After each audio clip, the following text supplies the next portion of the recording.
मिया 20 तारिख एबा खेबा सांसाल सानजाओ आवरनि बाद्रागा रेलवे स्टेशन सानजानि दामबा तामै छति थामजि तामफ्रु उग्लगो बेग कत कत खलाई रेलवे स्टेशन थांमनि नगै लुकुरक पुलिस न फोन खलाई शहर पातेमुनरगै जेआरबिदि पुलिस रक थांगै बेबाक रेलवे स्टेशन गुरिवै बरक कक्सुं पिका पाइथागो बरकनि बेग खुलगै नै निमनि गांजा मानजाखा 48 केजी एबा खेबा 4 केजी आखरक दगराउंखा लांमा देबरमा मिन्टु देबरमा दनि देबरमा मनोज रियां समीर देबरमा न खबुई अजय रियां आकस खानायदि त्रिपुरी खरांनि मांगलियो होनरक नायतंग त्रिपुरी खरां গোপন খবরের ভিত্তিতে খবর পাই যে 6 জন যুবক আগরতলা রেল স্টেশনের দিকে আসছে তাদের সঙ্গে পিট্টু ব্যাগেজ এবং সম্ভবত কোনো কন্ট্রাব্যান্ড থাকতে পারে তো সেই সুবাদে আমরা জিআরপি পিএস অফিসার স্টাফ এবং আরপিএফ প্লাস আমাদের যে টিএসআর বাহিনী আছে সবাই মিলে আমরা রেল স্টেশনের চতুর্দিকে ছড়িয়ে পড়ি এবং তার মধ্যেই প্রায়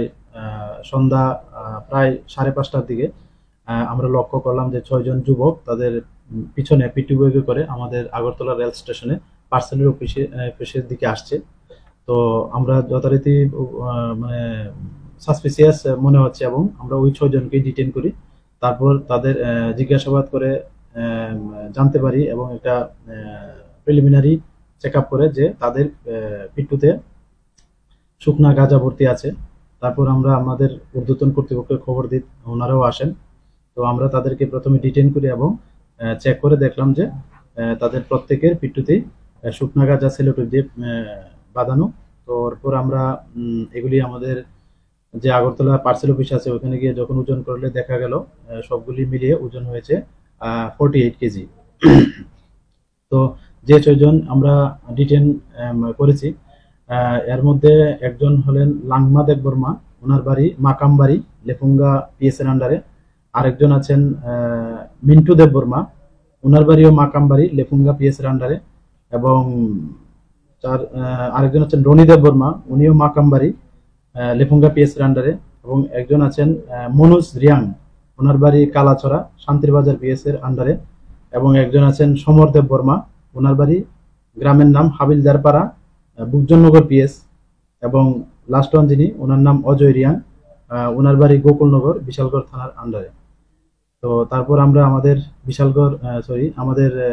জিআরপি থানাতে এই নিয়ে একটা আমরা এনডিপিএস মামলা গ্রহণ নেই এবং তাদের কাছ থেকে কিছু স্মার্ট মোড এবং কিপ্যাড মোবাইল ফোনও পাওয়া গিয়েছে আমরা এগুলি খতিয়ে দেখছি যে এগুলির সঙ্গে আরো কে বা কারা যুক্ত আছে কিনা তো পরবর্তীতে আমরা পরবর্তী স্টেপে যাব এবং আগামীকালকে তাদের মহামান্য আদালতে প্রেরণ করা হবে এটা 48 কেজি পার কেজি 5,000 প্রায় হবে তো এই সুবাদে 48 কেজি যদি 5,000 টাকা হয় তা মানে পার কেজি তাহলে এটা প্রায় 2,40,000 মতো গিয়ে দাঁড়ায় কোন জায়গার উদ্দেশ্যে নিয়ে যাওয়া এটা অ্যাকচুয়ালি আমাদের ওই যে আগরতলা থেকে যে ধর্মনগর ওই ট্রেন দিয়ে তারা যেতে চেয়েছিল যারা ডেমো ট্রেন তো এখান থেকে সম্ভবত তারা ডিসপার্স হতে চেয়েছিল মেবি